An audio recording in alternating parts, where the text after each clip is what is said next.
including civil structures, will be reoriented and standardized for Indian conditions and needs. Parvatmala, as a preferred ecologically sustainable alternative to conventional roads in difficult hilly areas, National Ropeways Development Program will be taken up on PPP mode. The aim is to improve connectivity and convenience for commuters, besides promoting tourism. This may also cover congested urban areas where conventional mass transit system is not feasible. Contracts for 8 such ropeway projects for a length of 60 kilometers will be awarded in 22-23. With technical support from the Capacity Building Commission, central ministries, state governments, and their infra agencies will have their skills upgraded. This will ramp up capacity in planning, design, financing, including innovative ways, and implementation management of the PM Gati Shakti infrastructure projects. Inclusive development, our second priority. Agriculture. The procurement of wheat in Rabi 21-22 and the estimated procurement of paddy in Kharif 21-22 will cover 1,208 lakh metric tons of wheat and paddy from 163 lakh farmers, and 2.37 lakh crores will be the direct payment of MSP value to their accounts. Chemical-free natural farming will be promoted throughout the country, with a focus on farmers' lands in 5-kilometer wide corridors along the river Ganga at the first stage. 2023 has been announced as the International Year of Millets. Support will be provided for post-harvest value addition, enhancing domestic consumption, and for branding millet products nationally and internationally. To reduce our dependence on import of oil seeds, a rationalized and comprehensive scheme to increase domestic production of oil seeds will be implemented. For delivery of digital and high-tech services to farmers, with involvement of public sector research and extension institutions, along with private agri-tech players and stakeholders of agri-value chains, a scheme in PPP mode will be launched.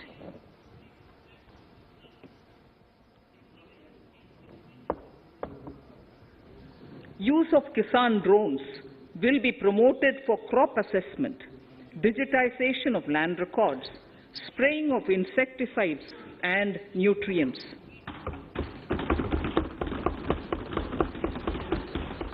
States will be encouraged to revise syllabi of agricultural universities to meet the needs of natural, zero budget, and organic farming, modern-day agriculture, value addition, and management. A fund with blended capital raised under the co-investment model will be facilitated through the NABARD. This is to finance startups for agriculture and rural enterprise relevant for farm produce value chain. The activities of these startups will include inter alia, support for FPOs, machinery for farmers on rental basis at farm level, and technology including IT-based support. The implementation of the Ken-Betwa link project at an estimated cost of 44,605 crores will be taken up. This is aimed at providing irrigation benefits to 9.0 lakh hectare of farmers' lands, drinking water supply to 62 lakh people, 103 megawatt of hydro, 27 megawatt of solar power, allocations of 4,300 crores of rupees in the RE 21-22 and 1,400 crores of rupees in 22-23 have been made for this project. Honorable Speaker, sir, draft DPRs for 5 river links, namely Daman-Ganga Pinjal, Par-Tapi Narmada, Godavari Krishna, Krishna Pennar, and Pennar Kaveri have been finalized. Once a consensus is reached among the beneficiary states, the Centre will provide support for their implementation. For farmers to adopt suitable varieties of fruits and vegetables and to use appropriate production and harvesting techniques, our government will provide a comprehensive package with participation of state governments. MSMEs, Udyam, eShram, NCS and ASEEM portals will be interlinked. Their scope will be widened. They will now perform as portals with live organic databases, providing G2C, B2C and B2B services. These services will relate to credit facilitation, skilling and recruitment with an aim to further formalize the economy and enhance entrepreneurial opportunities for all. Emergency Credit Line Guarantee Scheme has provided the much-needed additional credit to more than 130 lakh MSMEs. This has helped them mitigate the adverse impact of the pandemic. The hospitality and related services, especially those by micro and small enterprises, are yet to regain their pre-pandemic level of business. Considering these aspects, the ECLGS will be extended up to March 2023, and its guarantee cover will be expanded by 50,000 crores of rupees to total cover of 5 lakh crores.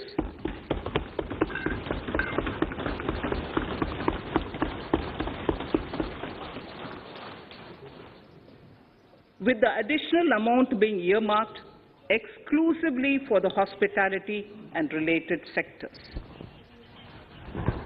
Credit Guarantee Trust for Micro and Small Enterprises, CGT-MSE, scheme will be revamped with required infusion of funds. This will facilitate additional credit of 2 lakh crore for micro and small enterprises and expand employment opportunities.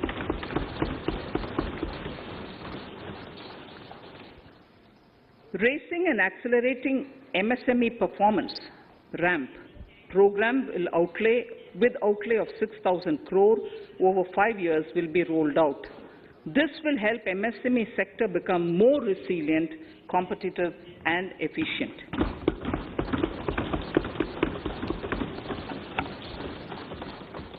Skilling programs and partnership with the industry will be reoriented to promote continuous skilling avenues, sustainability and employability.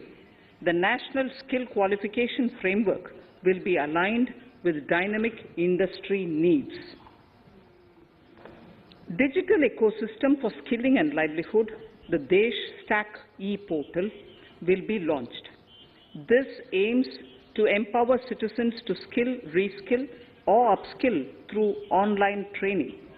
It will also provide API-based trusted skill credentials, payment and discovery layers to find relevant jobs and entrepreneurial opportunities. Startups will be promoted to facilitate Drone Shakti through varied applications and for drone as a service.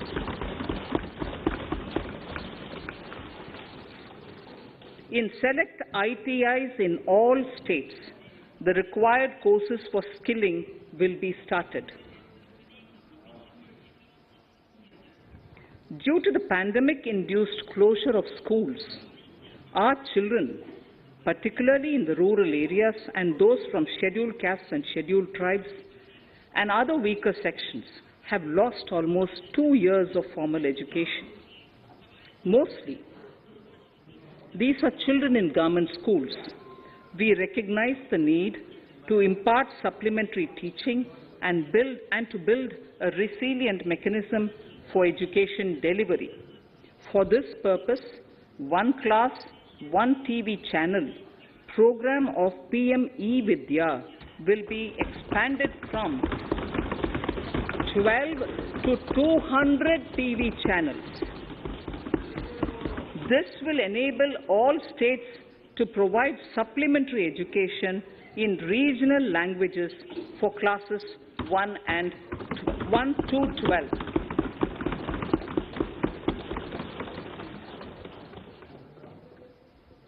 High-quality e-content in all spoken languages will be developed for delivery via internet, mobile phones, TV, and through radio and digital teachers. A competitive mechanism for development of quality e-content by the teachers will be set up to empower and equip them with digital tools of teaching and facilitate better learning outcomes. A digital university will be established to provide access to students across the country for world-class quality universal education with personalized learning experience at their doorsteps. This will be made available in different Indian languages and ICT formats. The university will be built on a networked hub and spoke model, with the hub building cutting-edge ICT expertise.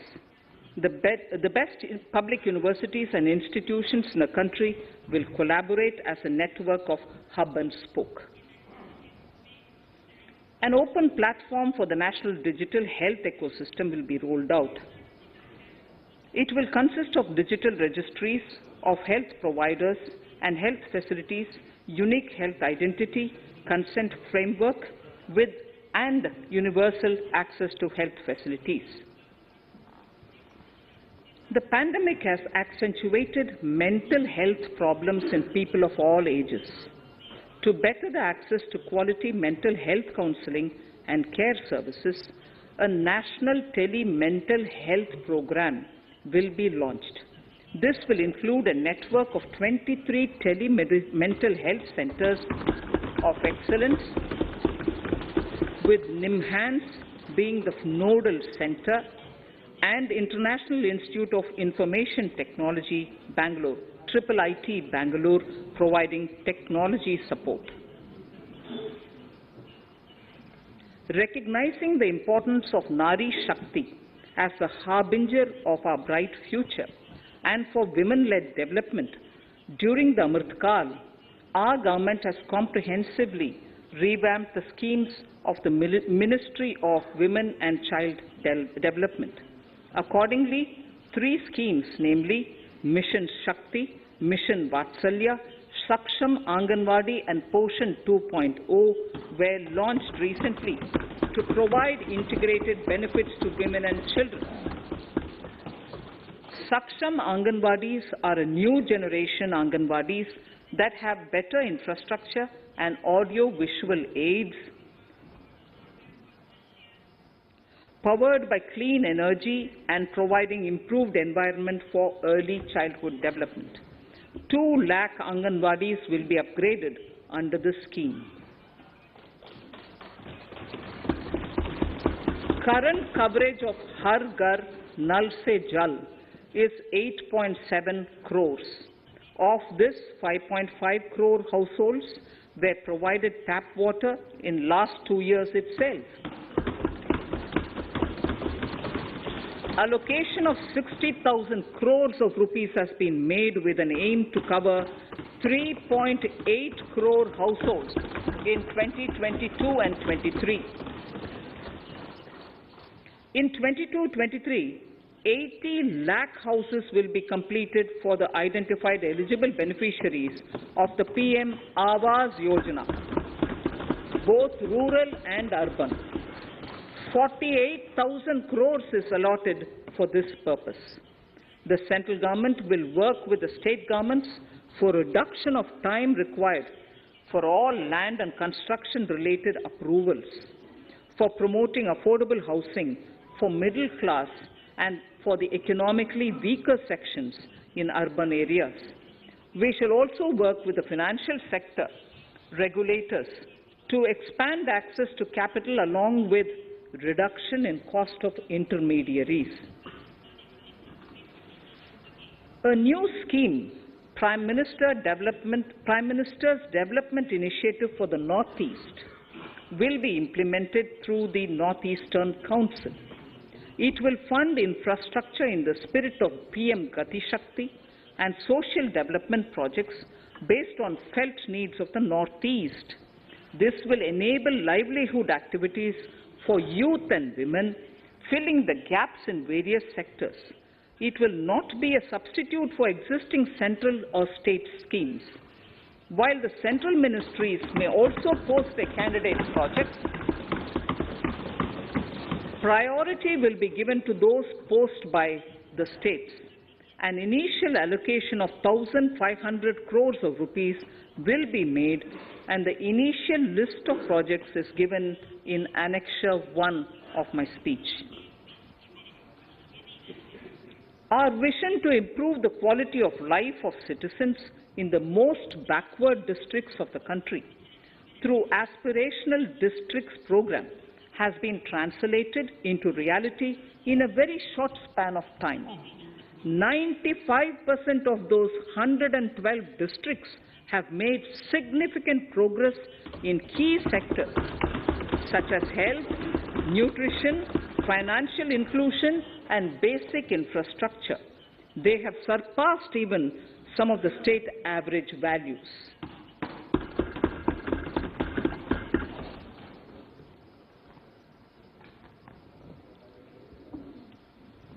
However, in those districts, some blocks continue to lag.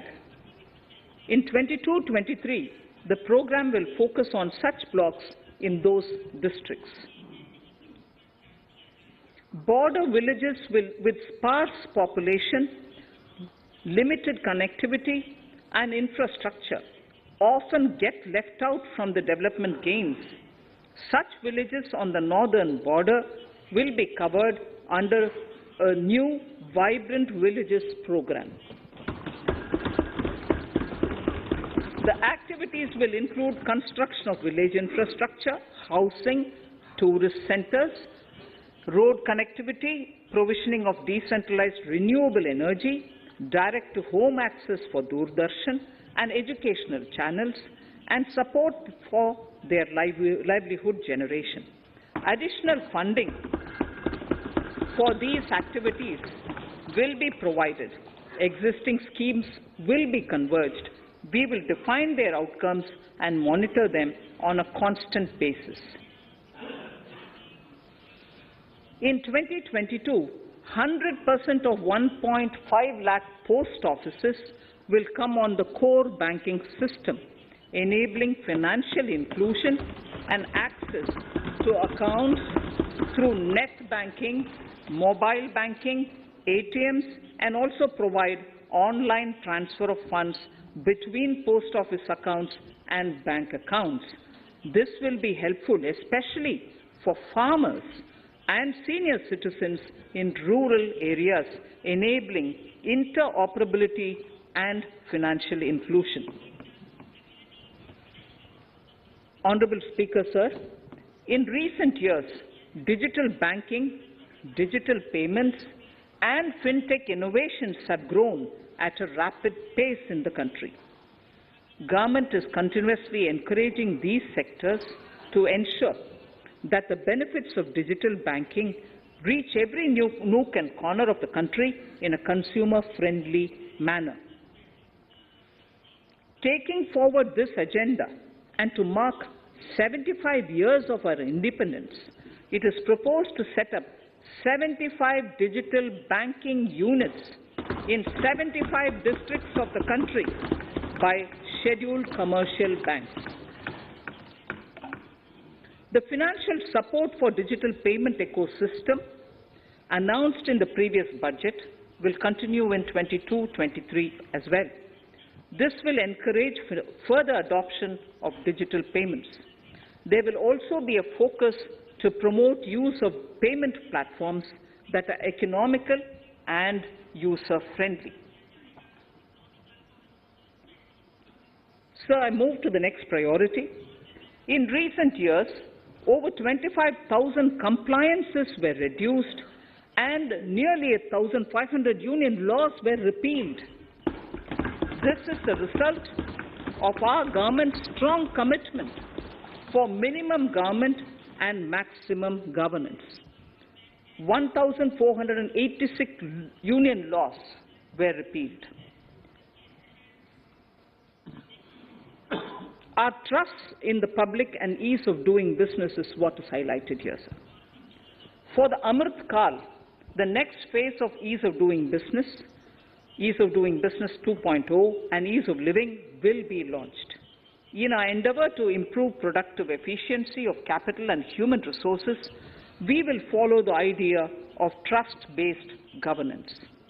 The new phase will be guided by an active involvement of the states, digitization of manual processes and interventions, integration of the central and state level systems through IT bridges, a single point access for all citizen-centric services, and standardization and removal of overlapping compliances. Crowdsourcing of suggestions and ground-level assessment of the impact with active involvement of citizens and businesses will be encouraged. A single window portal, Parivesh, for all green clearances was launched in 2018. It has been instrumental in reducing the time required for approvals significantly. The scope of this portal will be expanded to provide information to the applicants based on location of units. Information about specific approvals will be provided. It will enable application for all 4 approvals through a single form and tracking of the process through Centralized Processing Center Green, CPC Green. E-passports. The issuance of e-passports using embedded chip and futuristic technology will be rolled out in 22-23 to enhance the convenience for the citizens in their overseas travel. By the time of India at 100, nearly half our population is likely to be living in urban areas. To prepare for this, orderly urban development is of critical importance. This will help realize the country's economic potential, including livelihood opportunities for the demographic dividend. For this, on the one hand, we need to nurture the megacities and their hinterlands to become current centers of economic growth. On the other, we need to facilitate Tier 2 and Tier 3 cities to take on the mantle in the future. This would require us to reimagine our cities into centers of sustainable living with opportunities for all, including women and our youth. For this to happen, urban planning cannot continue with a business-as-usual approach. We plan to steer a paradigm change. A high-level committee of reputed urban planners, urban economists, and institutions will be formed to make recommendations on urban sector policies, capacity building, planning, implementation, and governance. For urban capacity building, support will be provided to the states. Modernization of building bylaws, town planning schemes, transit-oriented development will be implemented. This will facilitate reforms for people to live and work closer to the mass transit systems. The central government's financial support for mass transit projects and Amrit scheme will be leveraged for formulation of action plans and their implementation for facilitating the TOD and TPS by the states. For developing India-specific knowledge in urban planning and design, and to deliver certified training in these areas, up to 5 existing academic institutions in different regions will be designated as centers of excellence. These centers will be provided endowment fund of 250 crore each. In addition, the AICTE will take the lead to improve syllabi, quality and access of urban planning courses in other institutions. We will promote a shift to use of public transport in urban areas. This will be complemented by clean tech and governance solutions, special mobility zones with zero fossil fuel policy and EV vehicles. Battery swapping policy.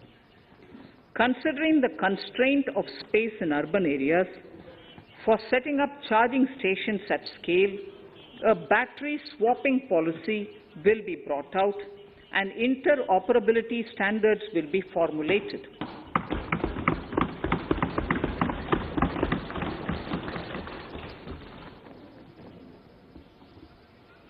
The private sector will be encouraged to develop sustainable and innovative business models for battery or energy as a service. This will improve efficiency in the EV ecosystem. Efficient use of land resources is a strong imperative. States will be encouraged to adopt unique land parcel identification number to facilitate IT-based management of records. The facility for transliteration of land records across any of the Schedule 8 languages will also be rolled out.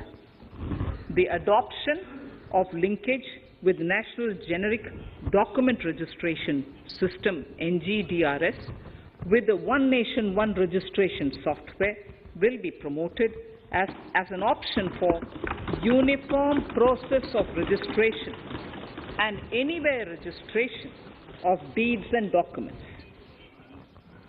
Necessary amendments in the code IBC will be carried out to enhance the efficiency of the resolution process and facilitate cross-border insolvency resolution. Accelerated corporate exit. Several IT-based systems have been established for accelerated registration of new companies. Now the Center for Processing Accelerated Corporate Exit, CPACE, will process re-engineering, will be established to facilitate and speed up the voluntary winding up of these companies from the currently required 2 years to less than 6 months. Government procurement. Government rules have recently been modernized for the needs of Amrit Kal. The new rules have benefited from the inputs from various stakeholders. The modernized rules allow use of transparent quality criteria besides cost and evaluation of complex tenders. Provisions have been made for payment of 75% of running bills mandatorily within 10 days and for encouraging settlements of disputes through conciliation. As a further step to enhance transparency and to reduce delays in payments, a completely paperless, end-to-end online e-bill system will be launched for use by all central ministries for their procurements. The system will enable the suppliers and contractors to submit online their digitally signed bills and claims and track their status from anywhere. To reduce indirect cost for suppliers and work contractors, the use of surety bonds as a substitute for bank guarantee will be made acceptable in government procurements. Business such as gold imports may also find this useful. IRDAI, insurance regulator, has given the framework for issue of surety bonds by insurance companies. AVGC Promotion Task Force. The animation, visual effects, gaming and comic, the AVGC sector, offers immense potential to employ youth. An AVGC Promotion Task Force with all stakeholders will be set up to recommend ways to realize this and build domestic capacity for serving our markets and the global demand. Telecom sector. Telecommunications in general and 5G technology in particular can enable growth and offer job opportunities. Required spectrum auctions will be conducted in 2022 to facilitate rollout of 5G mobile services within 2022-23 by private telecom providers. A scheme for design-led manufacturing will be launched to build a strong ecosystem for 5G as part of the production-linked incentive scheme.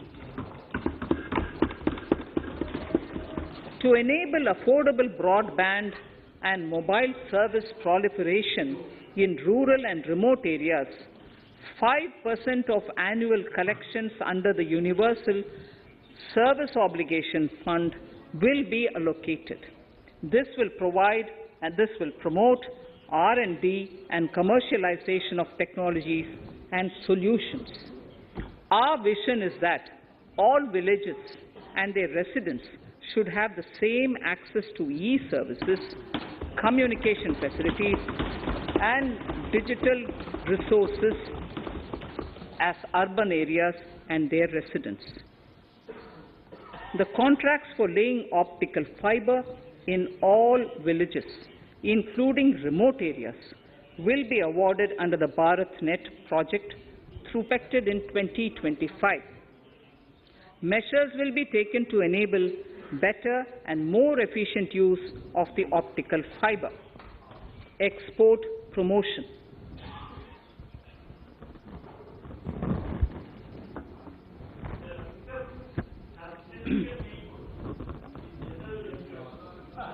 The Special Economic Zones Act will be replaced with a new legislation that will enable the states to become partners in development of enterprise and service hubs. This will cover all large existing and new industrial enclaves to optimally utilize available infrastructure and enhance competitiveness of exports. Atmanirbharta in defense. Our government is committed to reducing imports and promoting Atmanirbharta in equipment for the armed forces. 68% of the capital procurement budget will be earmarked for domestic industry in 22-23, up from 58% in 21-22. Defense R&D will be opened up for industry, startups and academia, with 25% of defense R&D budget earmarked. Private industry will be encouraged to take up design and development of military platforms and equipment in collaboration with DRDO and other organizations through SPV model. An independent nodal umbrella body will be set up for meeting wide-ranging testing and certification requirements. Artificial intelligence, geospatial systems and drones, semiconductor and its ecosystem, space economy, genomics and pharmaceuticals, green energy and clean mobility systems have immense potential to assist sustainable development at scale and modernize the country. They provide employment opportunities for our youth and make Indian industry more efficient and competitive. Supportive policies, light touch regulations, facilitative actions to build domestic capacities and promotion of research and development will guide the government's approach. For R&D in the sunrise opportunities, in addition to efforts of collaboration among academia, industry, and public institutions, government contribution will be provided. Energy transition and climate change. The risks of climate change are the strongest negative externalities that affect India and other countries. As Honorable Prime Minister said at the COP26 summit in Glasgow last November, and I quote, "What is needed today is mindful and deliberate utilization instead of mindless, destructive consumption," unquote. The low-carbon development strategy, as enunciated in the Panchamrit that he announced is an important reflection of our government's strong commitment towards sustainable development. The strategy opens up huge employment opportunities and will take the country on a sustainable development path. This budget proposes several near-term and long-term actions accordingly. Solar power.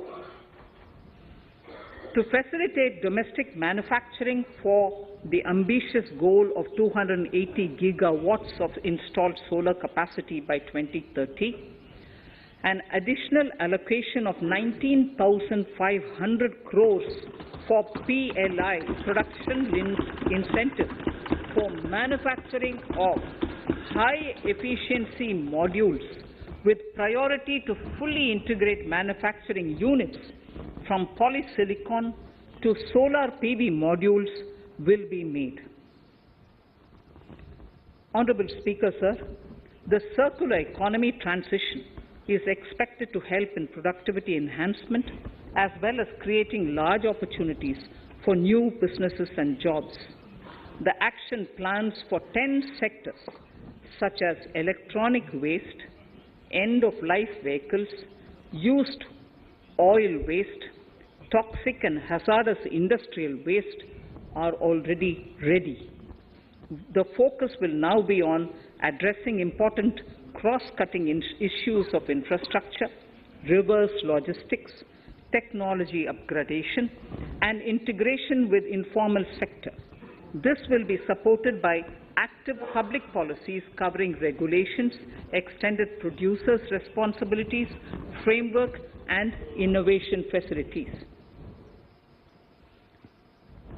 5 to 7% biomass pellets will be co-fired in thermal power plants, resulting in carbon dioxide savings of 38 MMT annually. This will also provide extra income to farmers and job opportunities to locals and help avoid stubble burning in agricultural fields. Saving energy is an important aspect of the energy management. Hence, energy efficiency and savings measures will be promoted. This will be done in large commercial buildings through the energy service company business model. It will facilitate capacity building and awareness for energy audits, performance contracts, and common measurement of and verification protocol. 4 pilot projects for coal gasification and conversion of coal into chemicals required for the industry will be set up to evolve technical and financial viability. The policies and required legislative changes to promote agroforestry and private forestry will be brought in. In addition, financial support will be provided to farmers belonging to scheduled castes and scheduled tribes who want to take up agroforestry. Honourable Speaker, I now move to the 4th priority, financing of investments. Capital investment holds the key to speedy and sustainable economic revival and consolidation through its multiplier effect.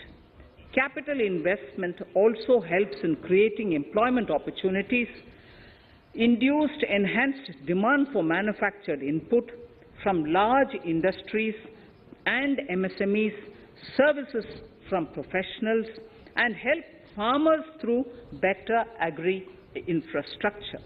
The economy has shown strong resilience to come out of the effects of the pandemic with high growth. However, we need to sustain that level to make up for the setback of 2020-2021. As outlined in para 5 earlier, the virtuous cycle of investment requires public investment to crowd in private investment. At this stage, private investments seem to require that support to rise to their potential and to the needs of the economy.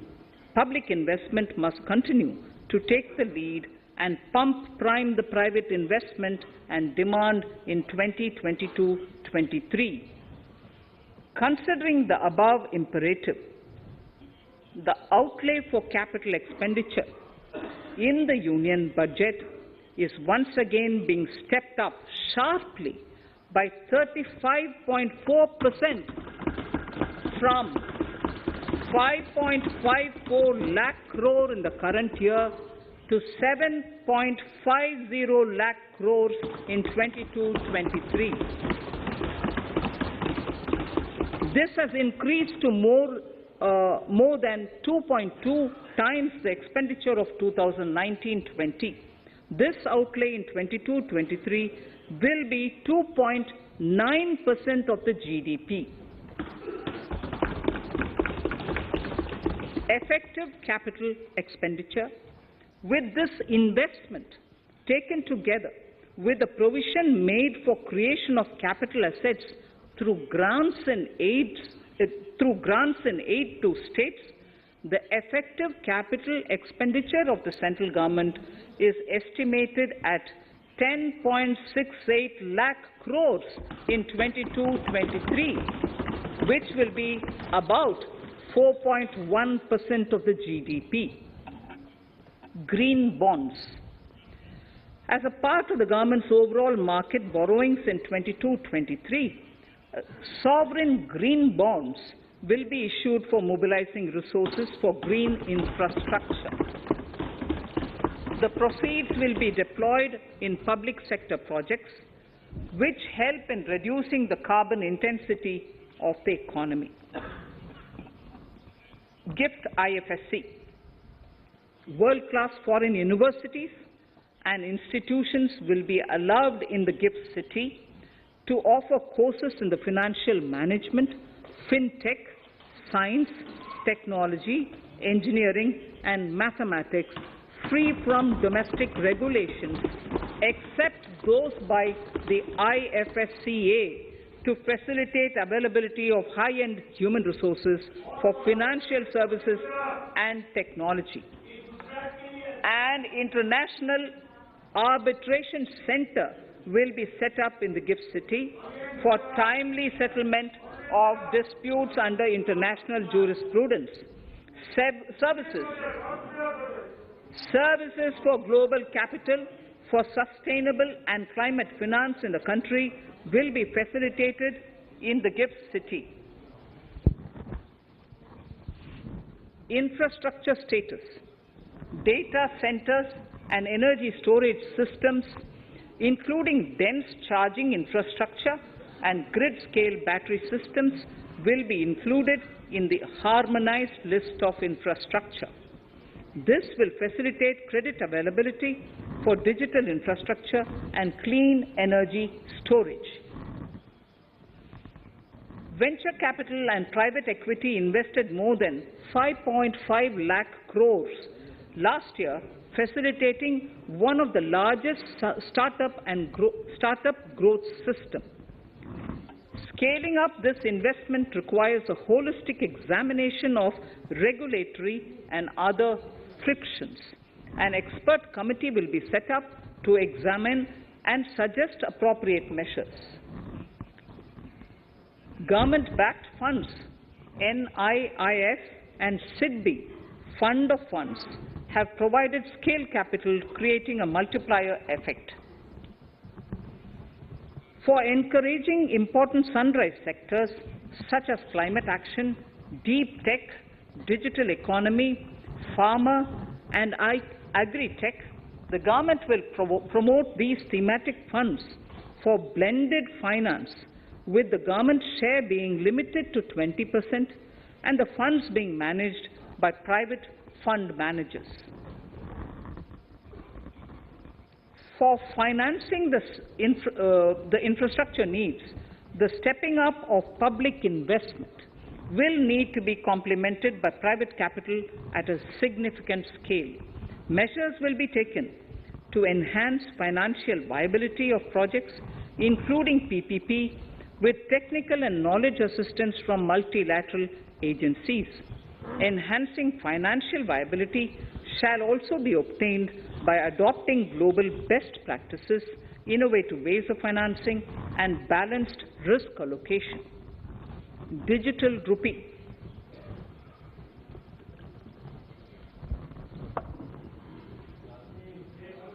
Introduction of a central bank digital currency will give a big boost to digital economy. Digital currency will also lead to a more efficient and cheaper currency management system. It is therefore proposed to introduce digital rupee using blockchain and other technologies to be issued by the Reserve Bank of India starting 2022 and 23. Financial assistance to states for capital investment.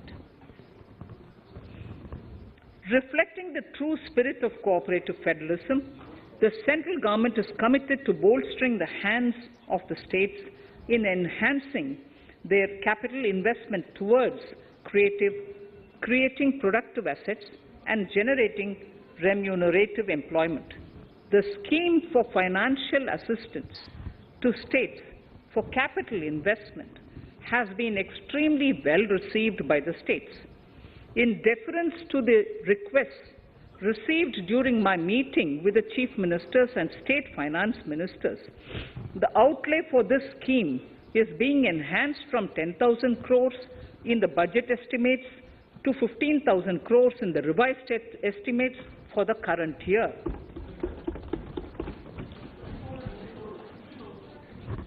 For 22-23,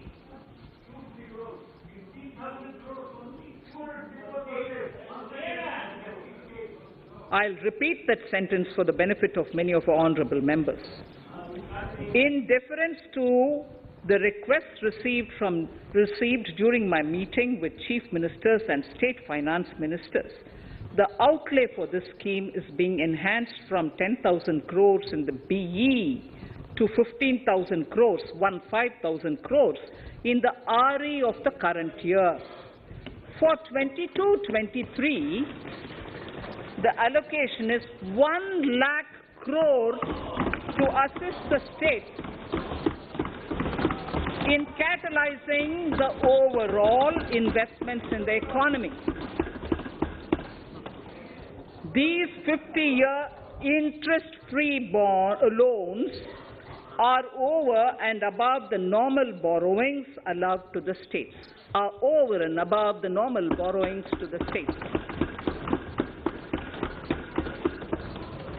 This allocation will be used for PM Gati Shakti related and other productive capital investments of the states. It will also include components for supplemental funding for priority segments of PM Gram Sadak Yojana, including support for the state's share, digitization of the economy, including digital payments and completion of OFC network, and reforms related to building bylaws, town planning schemes, transit-oriented development, and transferable development rights.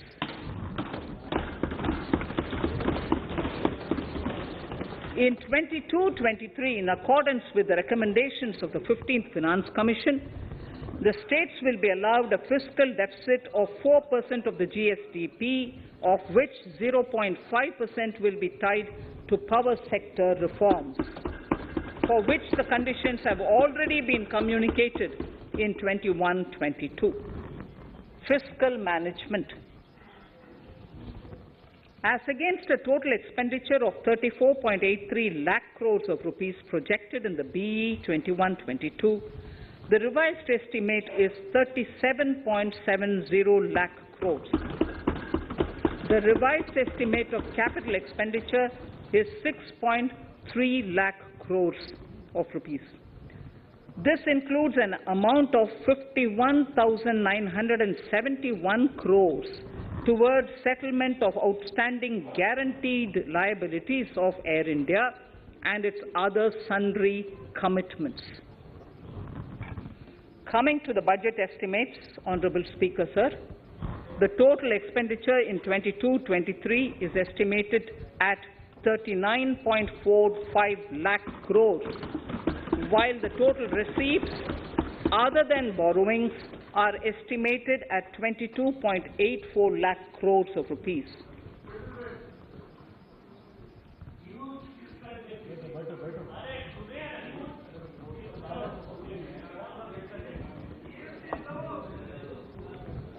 The revised fiscal deficit, Honourable Speaker, in the current year is estimated at 6.9% of the GDP, as against 6.8% projected in the budget estimates. The fiscal deficit is in 22-23 is estimated at 6.4% of the GDP, which is consistent with the broad path of the fiscal consolidation announced by me last year to reach a fiscal deficit level below 4.5% by 25-26. While setting the fiscal deficit level in 22-23, I am conscious of the need to nurture growth through public investment to become stronger and sustainable. I will now move to Part B of my speech.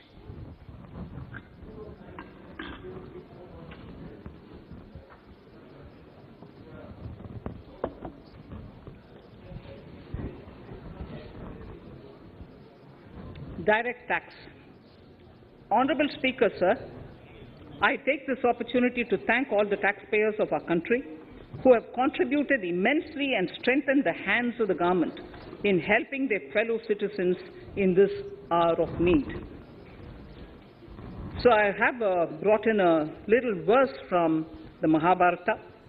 I won't spend more time reading because I would like the speech to get enough time. However, the substance of it is the king must make arrangements for yoga kshema, which is the welfare of the populace, by way of abandoning any laxity and by governing the state in line with dharma, along with collecting taxes which are in consonance with dharma. This is Mahabharata Shanti Parva Adhyaya, Shloka 11 from 72. Drawing wisdom from our ancient texts, we continue on the path to progress. The proposals in this budget, while continuing with our declared policy of stable and predictable tax regime, intend to bring more reforms that will take ahead our vision to establish a trustworthy tax regime. This will further simplify the tax system, promote voluntary compliance by taxpayers, and reduce litigation. Introducing new updated return. India is growing at an accelerated pace and people are undertaking multiple financial transactions. The Income Tax Department has established a robust framework of reporting of taxpayers' transactions. In this context, some taxpayers may realize that they have committed omissions or mistakes in correctly estimating their income for tax payment. To provide an opportunity to correct such errors, I am proposing a new provision permitting taxpayers to file an updated return on payment of additional tax. This updated return can be filed within 2 years from the end of the relevant assessment year.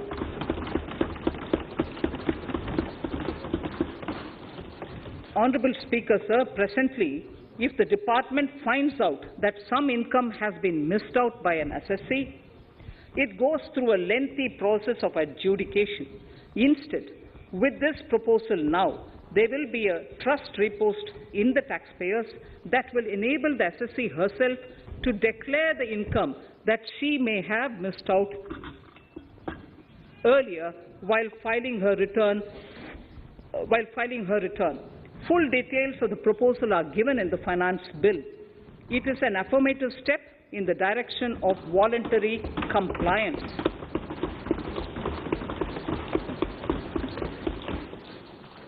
Reduced alternative minimum tax rate and surcharge for cooperatives. Currently, cooperative societies are required to pay alternate minimum tax at the rate of 18 and 1.5%. However, companies pay the same rate, the same, which is the alternate minimum tax, at the rate of 15%.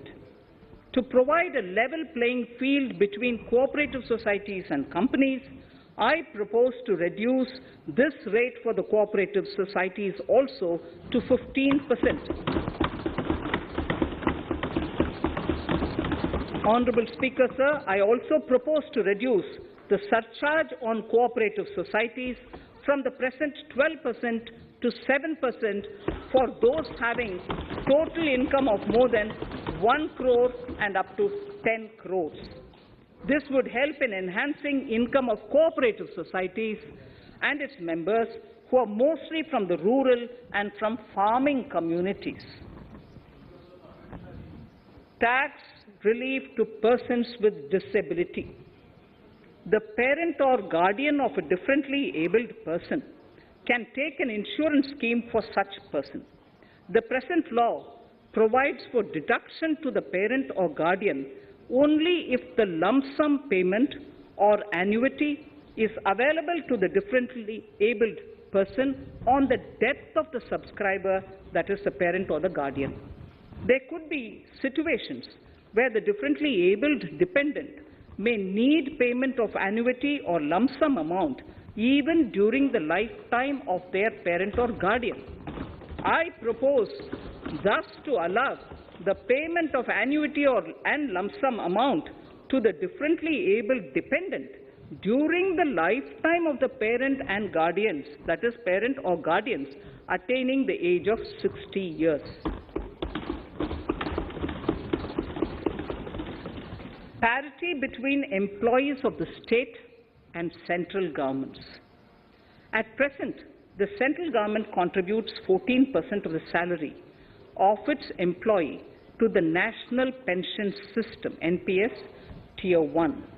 This is allowed as a deduction in computing the income of the employee.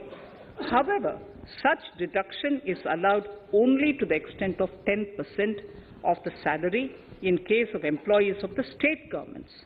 To provide equal treatment to both central and state government employees, I propose to increase the tax deduction limit from 10% to 14% on employers' contribution to the MPS account of state government employees as well. This would help in enhancing the social security benefits of the state government employees and bring them at par with central government employees. Incentives for startups. Startups have emerged as drivers of growth for our economy. Over the past few years, the country has seen a manifold increase in successful startups. Eligible startups established before 31/3/2022 had been provided a tax incentive for 3 consecutive years out of the 10 years from incorporation. In view of the COVID pandemic, I propose to extend the period of incorporation of the eligible startup by 1 more year, that is up to 31/3/2023, for providing such tax incentives.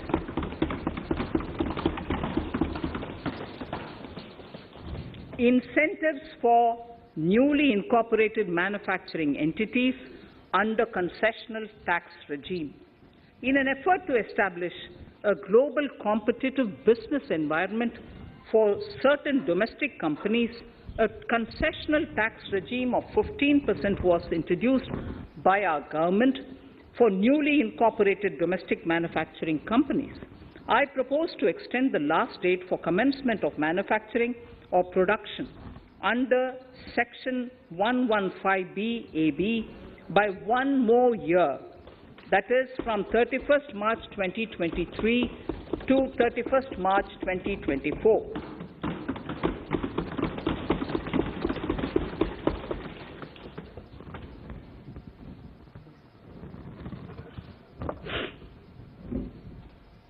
Scheme for taxation of virtual digital assets.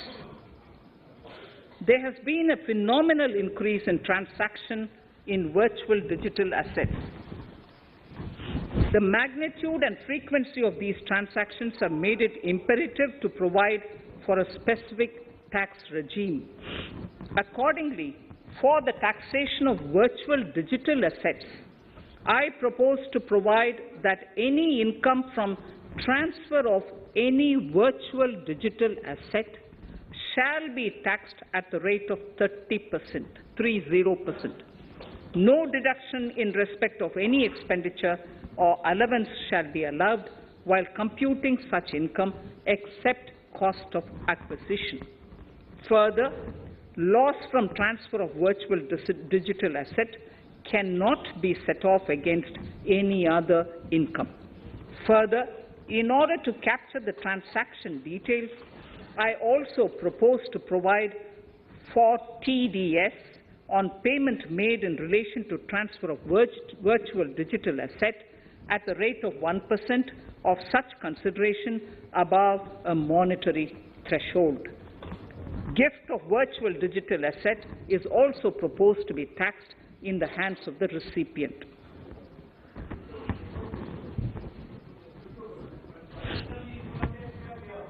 Litigation management to avoid repetitive appeals by the department. It has been observed that a lot of time and resources are consumed in filing of appeals which involve identical issues. Taking forward our policy of sound litigation management, I propose to provide that if a question of law in the case of an assessee is identical to a question of law which is pending in the appeal before a jurisdictional High Court or Supreme Court, in any case, the filing of further appeal in the case of this assessee by the department shall be deferred till such a question of law is decided by the jurisdictional High Court or the Supreme Court. This will greatly help in reducing the repeated litigation between taxpayer and the department. Taking forward our efforts to further promote the IFSC, I hereby propose to provide that income of a non-resident from offshore derivative instruments or over-the-counter derivatives issued by an offshore banking unit, income from royalty and interest on account of lease of ship, and income received from portfolio management services in IFSC shall be exempt from tax subject to specified conditions. Rationalization of surcharge. In the globalized business world, there are several work contracts whose terms and conditions mandatorily require formation of a consortium. The members in the consortium are generally companies. In such cases, the income of these AOPs has to suffer a graded surcharge up to 37%, which is a lot more than surcharge on the individual companies. Accordingly, I propose to cap the surcharge of these AOPs at 15%, 15%. Further, the long-term capital gains on listed equity shares, units, etc., are liable to maximum surcharge of 15%, while other long-term capital gains are subjected to a graded surcharge which goes up to 37%. I propose to cap the surcharge on long-term capital gains arising on transfer of any type of assets at 15%. This step will give a boost to startup community, and along with my proposal on the extended tax benefits to manufacturing companies and startups, reaffirms our commitment to Atmanirbhar Bharat. Clarification in relation to health and education cess as business expenditure. The income tax is not an allowable expenditure for computation of business income. This includes tax as well as surcharges. The health and education cess is imposed as an additional surcharge on the taxpayer for funding specific government welfare programs. However, some courts have allowed health and education cess as business expenditure, which is against the legislative intent. To reiterate the legislative intent, I propose to clarify that any surcharge or cess on income and profits is not allowable as business expenditure. Deterrence against tax evasion. Honourable Speaker, sir, presently there is ambiguity regarding set-off of brought-forward loss against undisclosed income detected in search operations. It has been observed that in many cases where undisclosed income or suppression of sales, etc., is detected, payment of tax is avoided by setting off of losses. In order to bring certainty and to increase deterrence among tax evaders, I propose to provide that no set-off of any loss shall be allowed against undisclosed income detected during search and survey operations.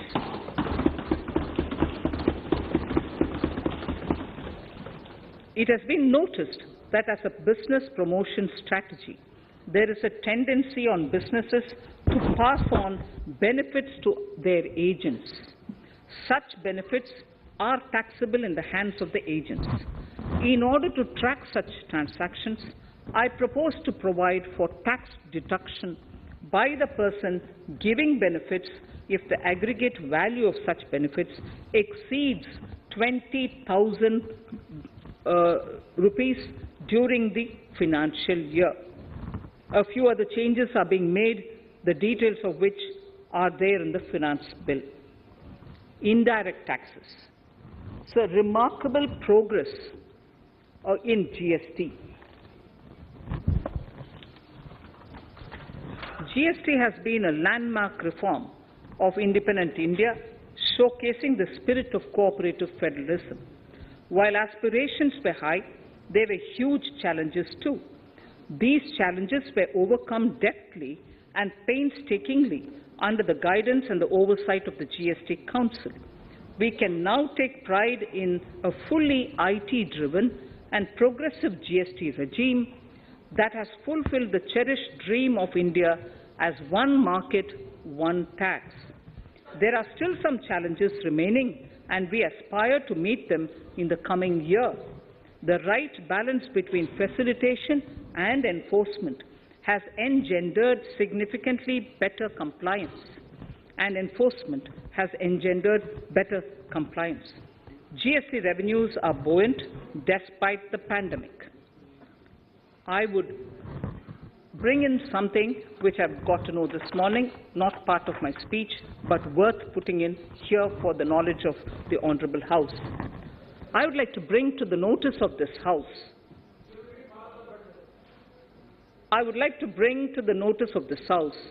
that the gross GST collections for the month of January 22 are rupees 1,40,986 crores, which is the highest since the inception of GST. This has been possible due to rapid economic growth, recovery, post-COVID,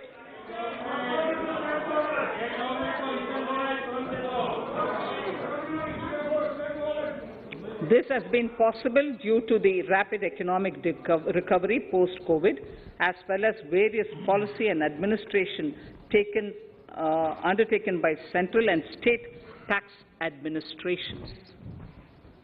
Taxpayers deserve applause for this growth. Not only did they adapt to the changes, but enthusiastically contributed to the cost of paying taxes. Special economic zones. In part A of my speech, I have referred to the proposed reforms in SEZs. Alongside, we will also undertake reforms in customs administration of SEZs, and it shall henceforth be fully IT-driven and function on the Customs National Portal with a focus on higher facilitation and with only risk-based checks.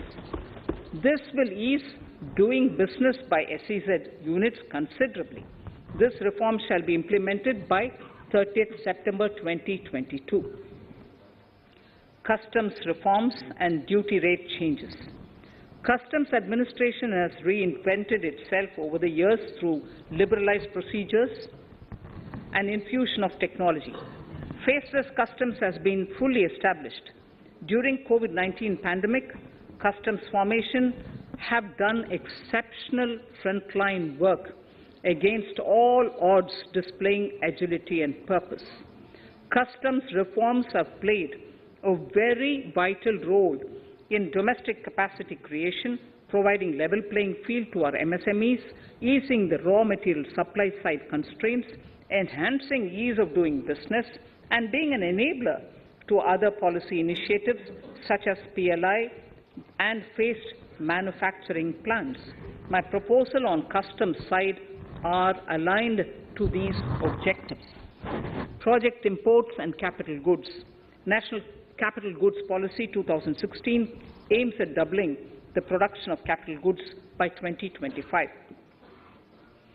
This would create an employment opportunities and result in increased economic activity. However, several duty exemptions, even extending to over 3 decades, in some cases have been granted to capital goods for various sectors like power, fertilizer, textiles, leather footwear, food processing, and fertilizers. These exemptions have hindered the growth of the domestic capital goods sector.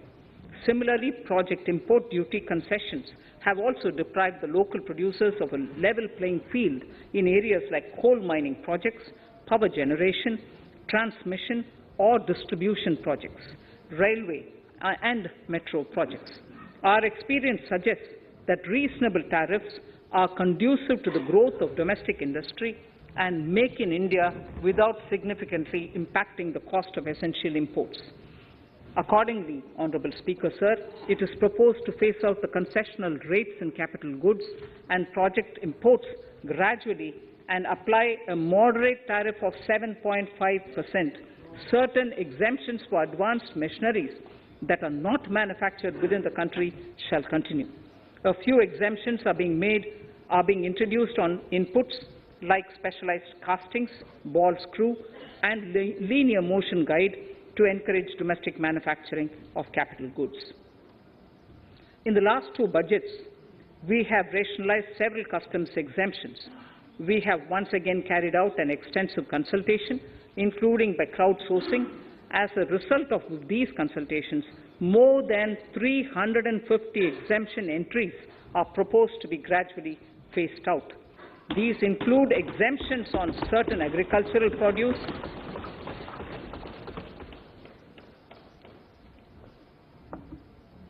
chemicals, fabrics, medical devices and drugs, and medicines for which sufficient domestic capacity exists. Further, as a simplification measure, several concessional rates are being incorporated in the customs tariff schedule itself instead of prescribing them through various notifications. This comprehensive review will simplify the customs rate and tariff structure, particularly for sectors like chemicals, textiles, and metals, and minimize disputes.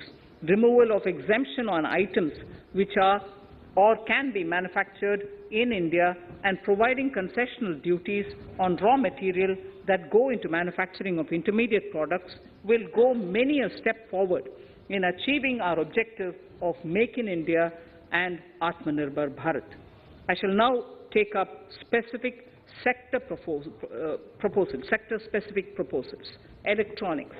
Electronic manufacturing has been growing rapidly. Customs duty rates are being calibrated to provide a graded rate structure to facilitate domestic manufacturing of wearable devices, hearable devices, and electronic smart meters. Duty concessions are being given to parts of transformer of mobile phone chargers and camera lens of mobile camera module and certain other such items. This will enable domestic manufacturing of high-growth electronic items. Gems and jewellery. To give a boost to the gems and jewellery sector, customs duty on cut and polished diamonds and gemstones is being reduced to 5%. Simply sawn diamond would attract nil customs duty. To facilitate export of jewellery through e-commerce, a simplified regulatory framework shall be implemented by June this year. To disincentivize import of undervalued imitation jewellery, the customs duty on imitation jewellery is being prescribed in a manner that a duty of at least 400 rupees per kg is paid on its import. Chemicals. Customs duty on certain critical chemicals, namely methanol, acetic acid, and heavy feedstocks for petroleum refining are being reduced, while duty is being raised on sodium cyanide, for which adequate capacity in the domestic arena exists. These changes will help in enhancing domestic value addition. MSMEs. Duty on umbrellas is being raised to 20%. Exemption to parts of umbrellas is being withdrawn. Exemption is also being rationalized on implements and tools for agricultural sector which are manufactured in India. Customs duty exemption given to steel scrap last year is being extended for another year to provide relief to MSME secondary steel producers. Certain anti-dumping and CVD on stainless steel and coated steel flat products, bars of alloy steel and high-speed steel are being revoked in larger public interest considering prevailing high prices of metals. To incentivize exports, exemptions are being provided on items such as embellishment, trimmings, fasteners, buttons, zipper, lining material, specified leather, furniture fittings and packaging boxes that may be needed by bona fide exporters of handicrafts, textiles, leather garments, leather footwear and other goods. Honourable Speaker, sir, duty is being reduced on certain inputs required for shrimp aquaculture so as to promote its exports. Tariff measure to encourage blending of fuel. Blending of fuel is a priority for this government. To encourage the efforts for blending of fuel, unblended fuel shall attract an additional differential excise duty of ₹2 per litre from first day of October 22. A few other changes are being made in duty rates, customs, tariff and customs law, the details of which are there in the finance bill. Mr. Speaker, sir, with these words, I commend the budget to this august House. Thank you. Item number 2, Srimati Nirmala Sitharaman ji.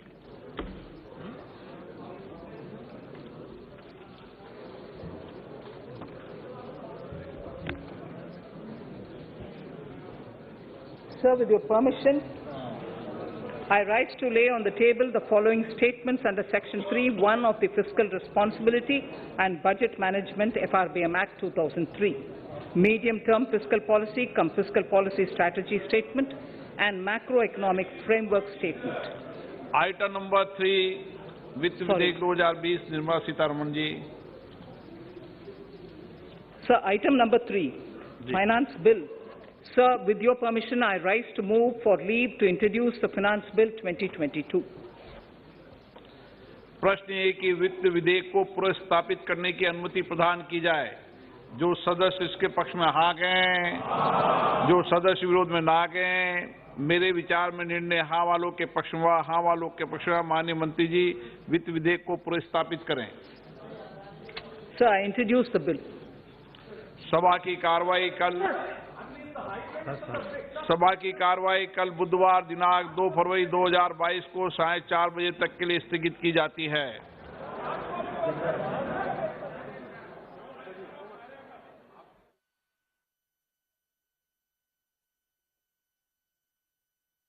जो budget है वो अब संसद के पटल पर रखा जा चुका है। और कितना बड़ा ये बजट है हम आपको बताएंगे। करीब करीब 40 लाख करोड़ रुपए खर्च होंगे देश के विकास पर, और कहां कहां फोकस है वो हम आपको बताने की कोशिश करेंगे।